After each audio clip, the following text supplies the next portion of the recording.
Եթե ձեզ հարցնեմ, թե որ բրենդն է առաջինը գալիս ձեր մտքին պայուսակ կամ սանդալներ բառերը լսելիս, վստահ եմ շատերիդ պատասխանը կլինի Hermes։ Սա բրենդի հզոր դիրքավորման և շուկայում տոտալ առաջատարության արդյունք է։ Այնուամենայնիվ, ամբողջ աշխարհը ակտիվորեն քննարկում է բրենդի աստղաբաշխական գները։ Ոմանք կարծում են, որ Hermes-ի հայտնի Birkin և Kelly պայուսակների գնումը գումարի անիմաստ վատնում է։ Որոշները դա դիտարկում են որպես ներդրման միջոց, իսկ շատերը պատրաստ են անցնել մի ամբողջ քվեսթի միջով հանուն այդ պայուսակների։ Այս իրարամերժ դիրքորոշումների հիմքերը հասկանալու համար նախ եւ առաջ պետք է ծանոթանալ Hermes-ի պատմությանը։ Այս էպիզոդի ընթացքում կներկայացնեմ Hermes-ի անցած ուղին, նրա արժեքային համակարգը եւ վաճառքի ռազմավարությունը։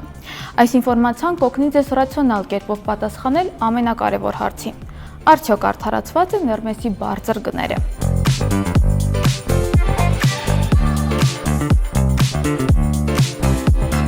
Բրենդի հիմնադիր Thierry Hermes-ը ծնվել է 1801 թվականին Գերմանիայի Քրեֆելդ քաղաքում։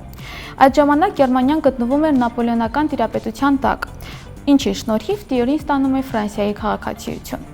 Ցավոք սրտի երկրում տիրող պատերազմի, սովի, հիվանդությունների արդյունքում նրա 2 ծնողները եւ 5 քույր եղբայրները մահանում են։